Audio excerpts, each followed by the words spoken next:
If you're going to be in private practice, one of the things you absolutely have to have is a good website.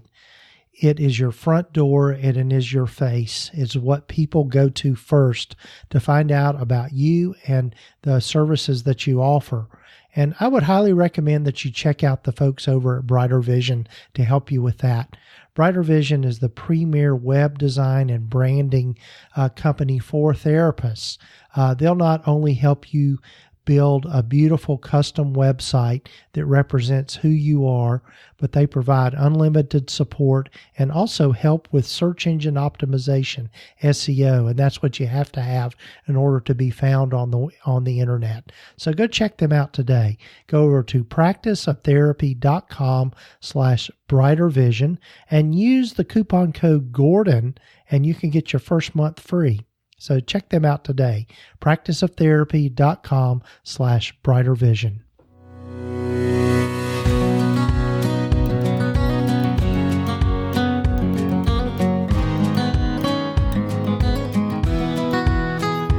This is the Practice of Therapy podcast with Gordon Brewer, helping you to navigate your private practice journey.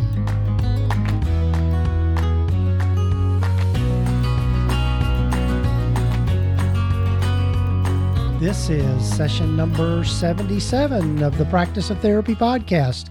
Hello, folks. I'm Gordon Brewer, and I'm so glad you've joined me to tune in to this episode of the podcast. If this is the first time for you to listen to the podcast, welcome. If you've been here before, welcome back. And I'm so glad you're letting me into your ears and into your life, and that you're following the podcast. If you haven't done so already, be sure to take time to subscribe to the podcast wherever you might be listening to it, whether it be on Apple Podcasts or iTunes or Stitcher, Spotify, any number of different podcatchers out there we're now available on. When I started the podcast almost 2 years ago, it'll be 2 years in August of this year that I started the podcast. I had no idea that it would take off like it has.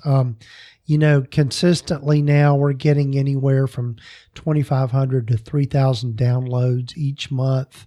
There's been close to 30,000 downloads total of the podcast, which is just, I never knew that it would grow to this extent. And I did it not to try to see how fast I could grow, but just really wanting to share my own private practice journey, and then the journeys of other people. We've had some phenomenal guests on the podcast so far, and I'm constantly looking for new podcast guests and people to interview that are going to be relevant to this whole realm of private practice and being therapists and being in private practice.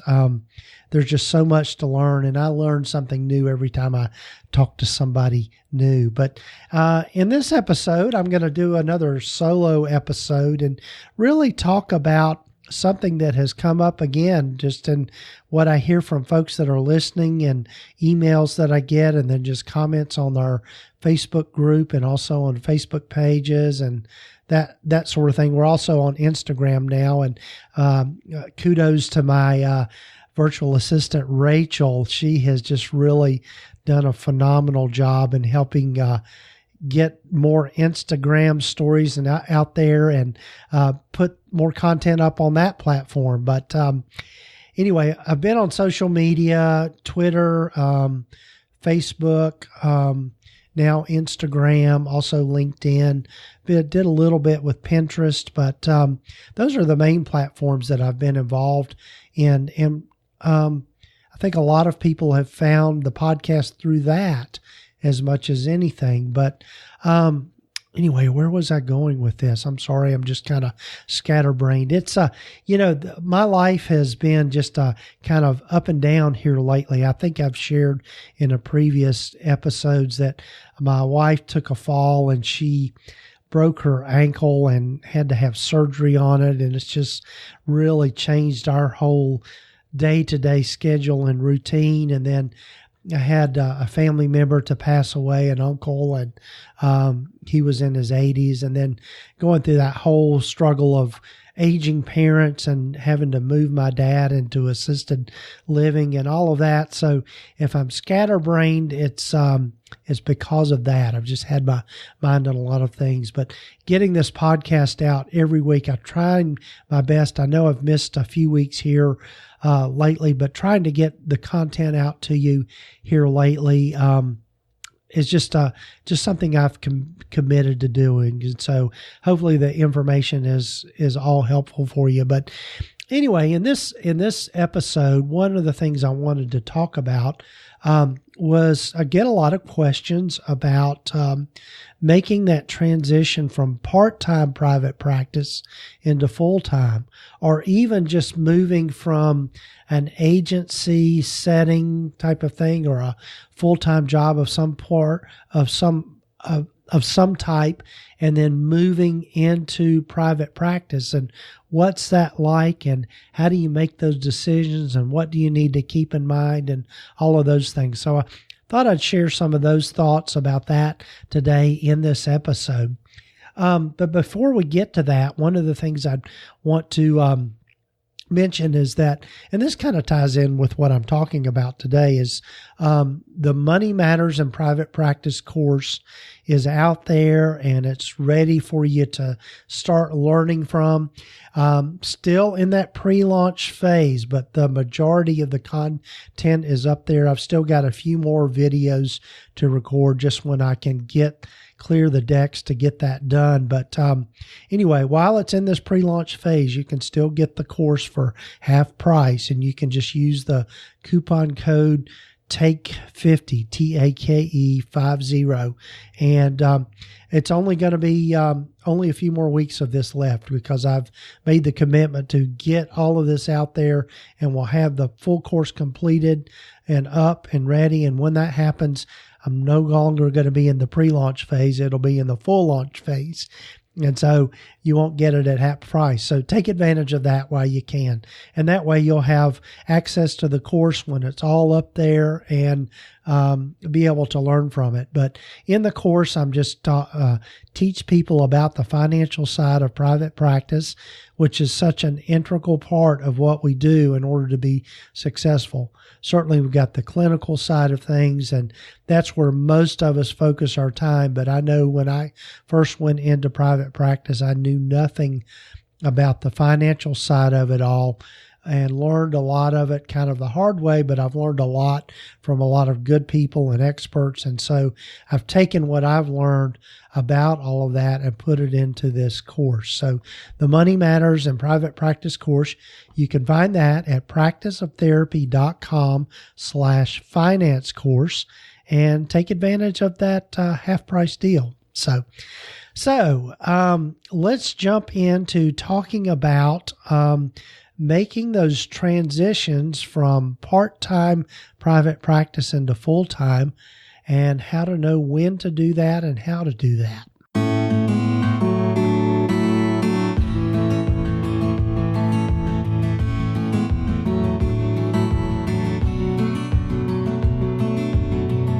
You know, going into private practice, there's a lot of different avenues for that, and a lot of different ways that people can approach that. I've shared with some of you before on the podcast just kind of my own journey, in that I went to work when I graduated from graduate school. I went to work for an agency, and it was a nonprofit agency. It was a great place. Have no regrets of working there. But like most agencies, the work was very demanding and very hard, and almost really kind of emotionally taxing in a way, particularly for us, the population that the agency I went to work for. We worked with at-risk children and youth and their families, and we did intensive in-home therapy. And so I started out as a therapist with them, and we're going into homes and some really tough situations to deal with. And I kind of worked my ways up pretty quickly up the ranks there at the agency.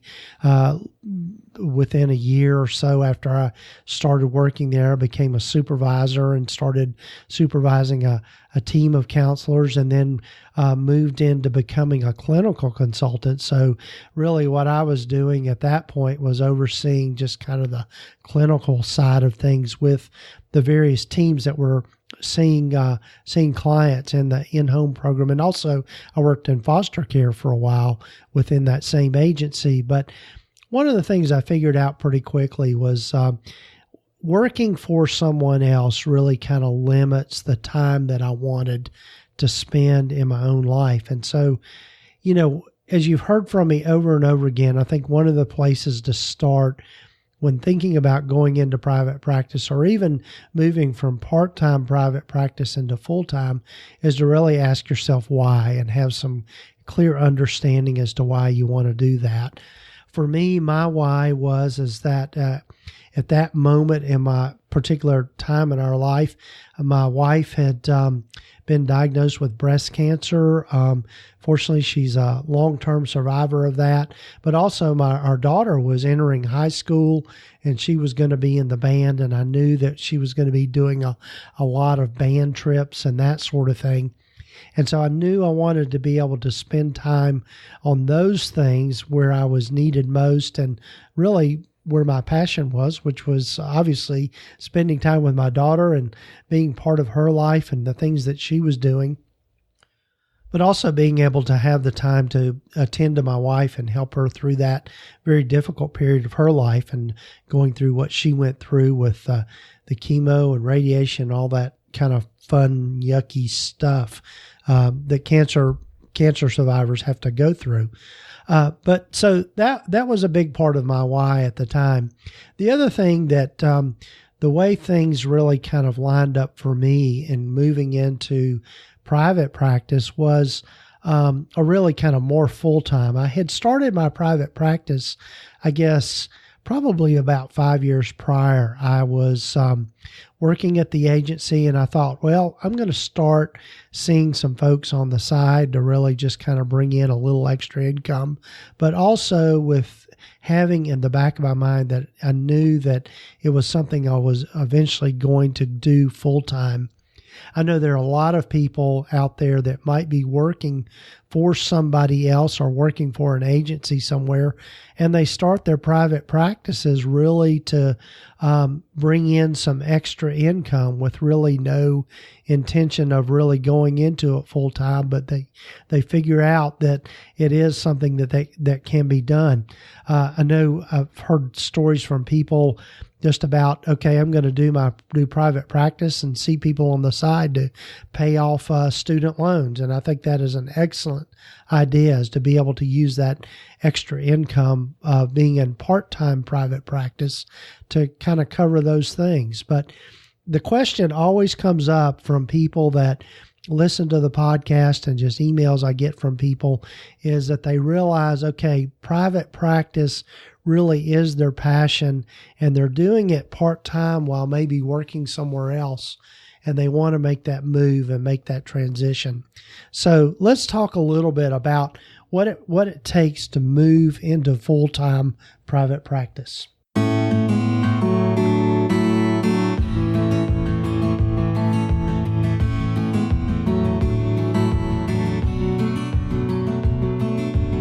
Obviously, the first thing that all of us tend to think about is making sure that it's financially viable to make that move. You never really want to quit your day job, so to speak, or your full-time job, or really cut out a steady stream of income with your regular job until you know that you've got a buffer in place. In other words, you've got money saved away to help you make that transition. In my own journey, when I made the decision, I started my private practice back in around 2005, and I really did it in the context of starting a counseling ministry at my church. And I was seeing folks really kind of on the weekends or in evenings, and just, it was really kind of sporadically at first. But as the word started getting out about me and about being able to see people. I had some friends that were doctors and nurse practitioners that were starting to refer to me, and just word of mouth through the church. And I really wasn't putting a whole lot of effort into marketing back then, but things started to kind of pick up. And I really thought, okay, I think I can make this fly if I really were to start to market it and really kind of push, be more active in developing referral sources. So that's what I did. And over the next several years, I guess 2 or 3 years, I started doing that. I built a website, and that's a whole other story in and of itself. But once I got my website up, that's when things really started to kind of pick up. People were starting to find me. It turned out that I was one of the few therapists in town that had an up-to-date website. And so people were finding me online and through my website and starting to call. And so I was starting to see more and more clients part-time.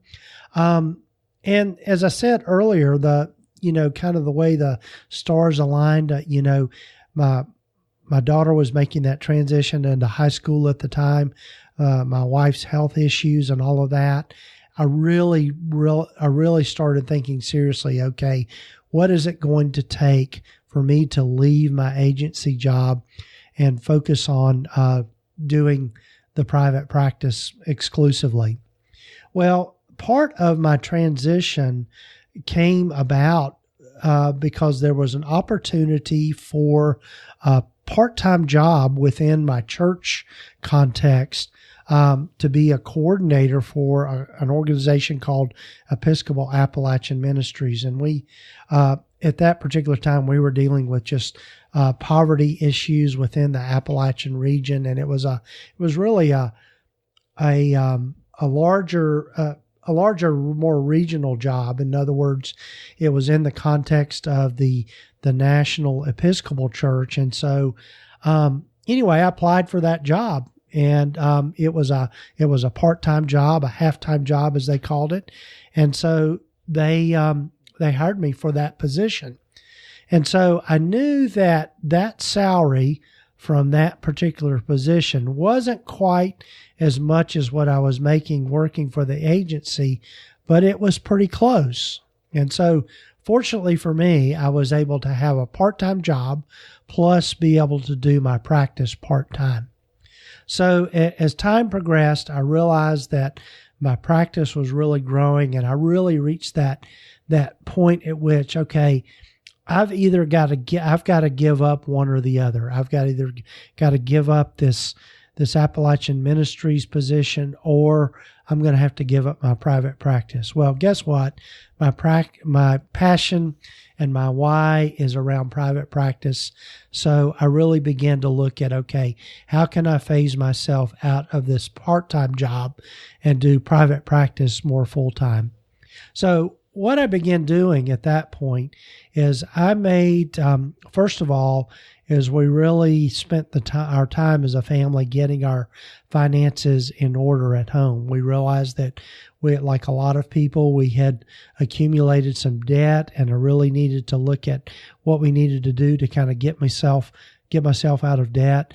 My wife was still working full time at that time, and so we were really looking at, okay, where I could transition over and be on her health plan, and all those sort of things. But we really had to look at our personal finances and the lifestyle we wanted to keep, and then look at what it would take for me to make that transition. So we crunched the numbers, realized that, okay, this part-time position was going to get us through.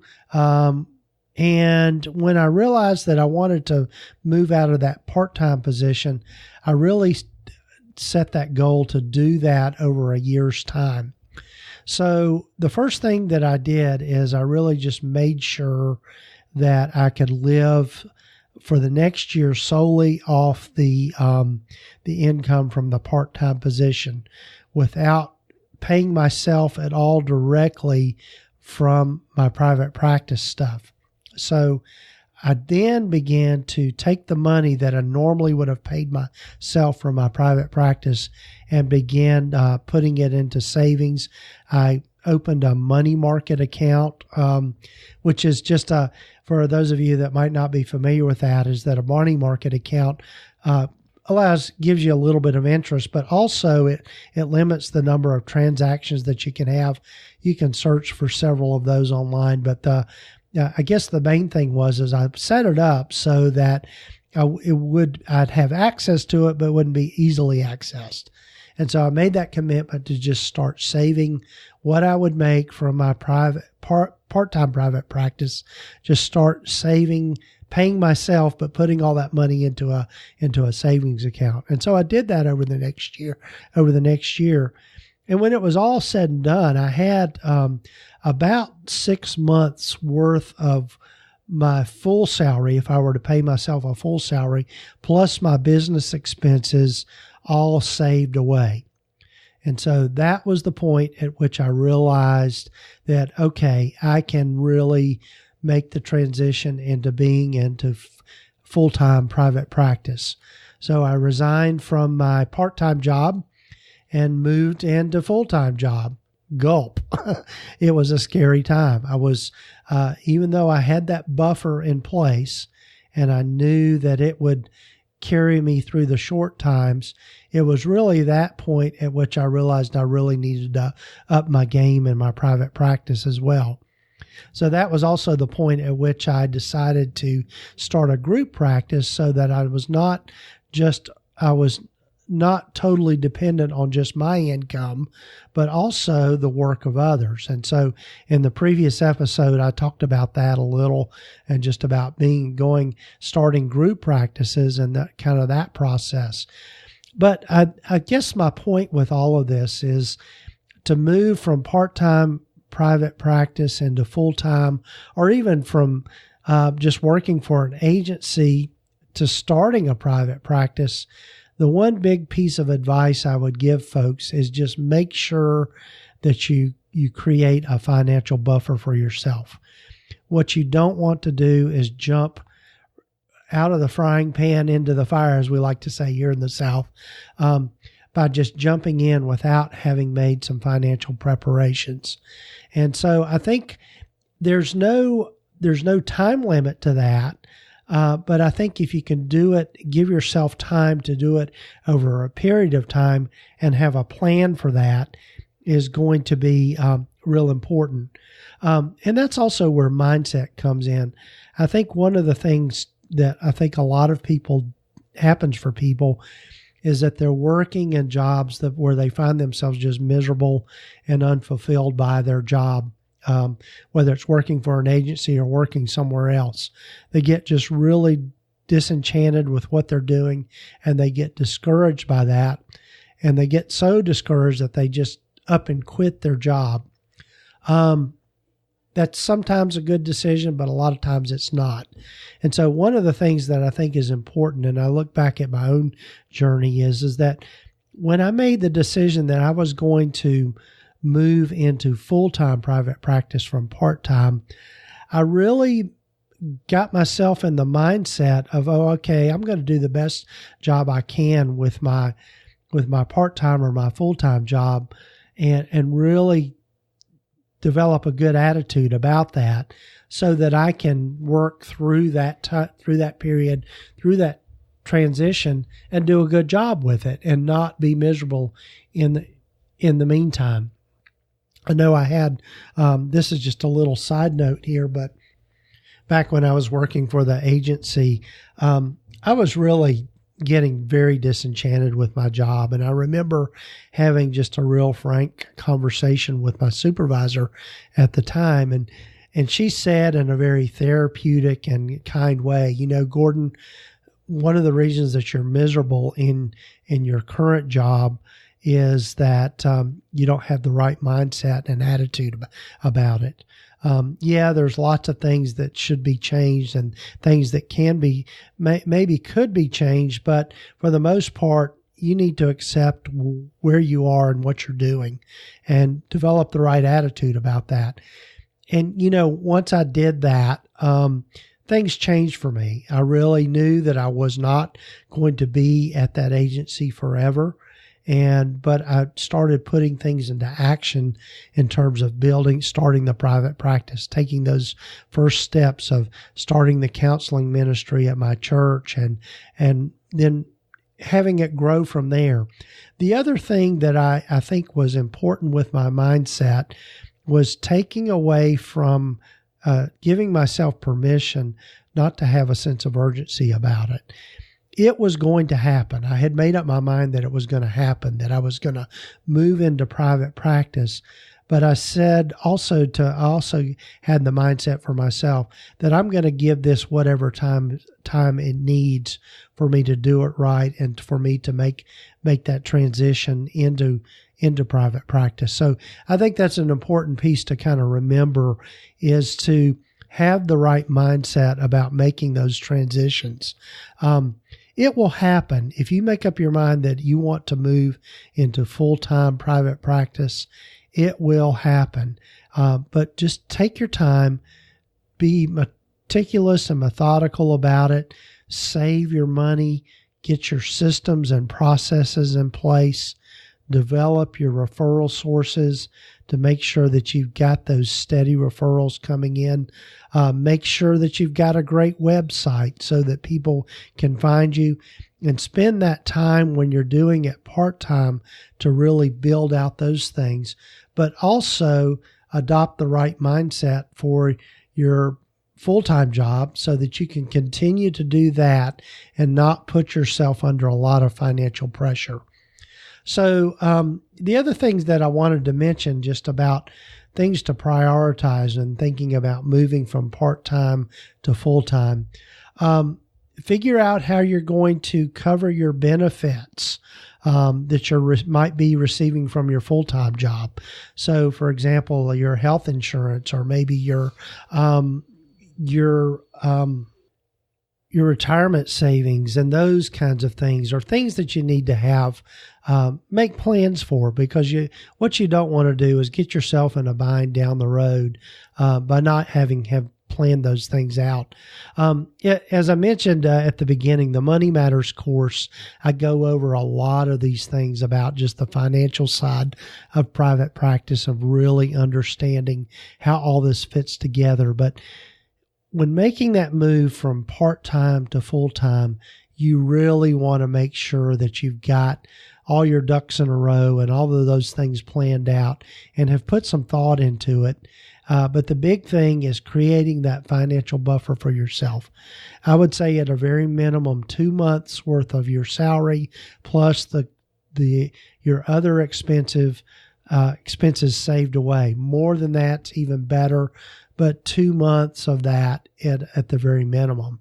Like I said, I was able to, over a year's time, build a buffer for myself of 6 months of salary, and also to cover the cost of being in business and save that away. And so it took a lot of pressure off of me. Also, what it does is creates that buffer for yourself on those when you do need to take time off and you're not seeing clients, or maybe you have those slow times in your practice.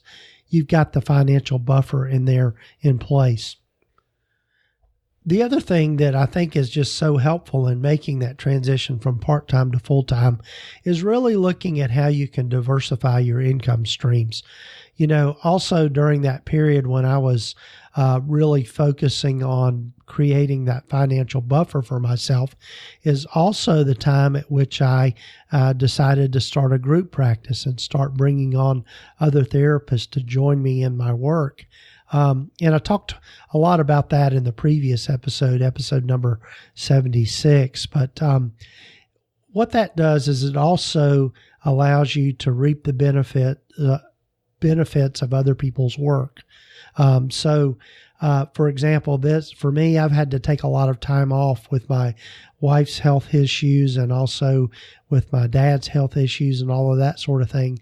But what's good to know is that because I've got other people working with me, I I'm not going to lose that. I'm going to obviously lose some money by not seeing my own clients, but I know that I've got that buffer in place, and that also there's still income coming into the practice through the work of others. And also with the stuff that I'm doing here with the practice of therapy, it's starting to pick up and starting to really create some income for, secondary income for myself within my own practice, in the context of my practice. So hopefully this has been helpful information for you, and just wanted to share with you a little more of my story and how I made that transition. Again, I think kind of the key points with this are create a financial buffer for yourself before you make that jump into full-time private practice.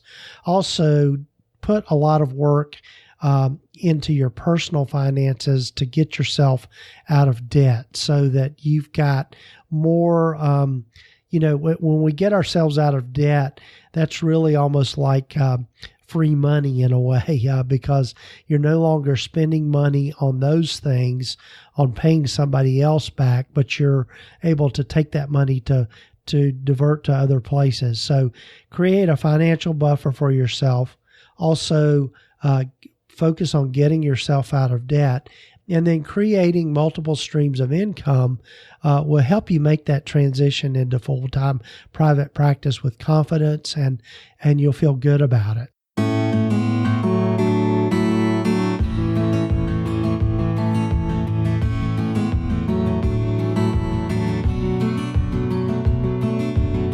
Well, I hope this has given you some ideas about things that you can think about when making that transition from a part-time private practice to a full-time, and also just thinking about making that transition from working for an agency or somebody else, how you can go about doing that. As I probably said already, I think the big thing is to do it with purpose and intention, and to plan it out. I mean, the biggest mistake most people make is they just kind of jump in and they don't really think about it long term and think about the long haul when making those transitions. But I think when you can make those transitions with some purpose and intent to them, and just a lot of thoughtfulness, you can make that transition from part-time private practice to full-time, and do it without a lot of anxiety. And a big part of it too is, in addition to creating that buffer, is just going into it with the right mindset, being able to put up with some discomfort around maybe the unpleasantness of working where you are now, and being able to kind of stick it out until you're financially ready to make that move. So again, I hope this has been good information for you, and hope this has been a helpful episode for you. I'm looking forward to next week. I'm so excited to have the one and only Melvin Varghese. For those of you that don't know about Melvin, he's the guy behind Selling the Couch podcast, which has been around for a while, and he's also one of the people that inspired me to start this podcast. And so I've been thrilled to get to know Melvin here recently, and he and I just kind of hit it off, and he and I think a lot alike, and so I'm happy to have Melvin join me next week in episode number 78 of the podcast. So tune in next week to get to hear Melvin and our conversation. Also, if you'll remember to take a look at our sponsor for this episode, Brighter Visions, you can go check them out at practiceoftherapy.com/brightervision. They are going to be doing some more stuff with Brighter Vision and Perry Rosenblum and his team here in the future. They've got a new product coming out, and you'll get to hear more about that here soon. So Brighter Vision, they're the people that are the absolute experts behind website design and branding for private practices. They do a wonderful job. And like I said in the intro, if you don't have a good website, it's going to be difficult for people to find you. So check them out today. Also, as I mentioned earlier in the podcast, do take the time to subscribe to the podcast wherever you might be listening to it, whether it be on Apple iTunes or on Stitcher, Spotify, Google Play, Intune Radio, iHeartRadio, and also on Amazon. So check it out. We've got Amazon Echo. You can get the podcast there now. So great episode, folks. I hope you enjoyed all this, and thanks for joining me, and tune in again. And thanks for joining me. See ya.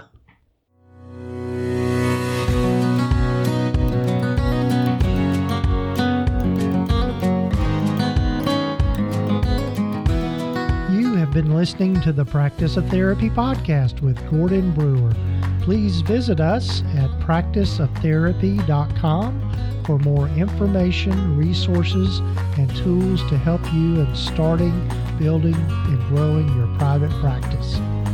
And if you haven't done so already, please sign up to receive the free private practice startup guide at practiceoftherapy.com. The information in this podcast is intended to be accurate and authoritative concerning the subject matter covered. It is given with the understanding that neither the hosts, guests, or producers are rendering legal, accounting, or clinical advice. If you need a professional, you should find the right person for that.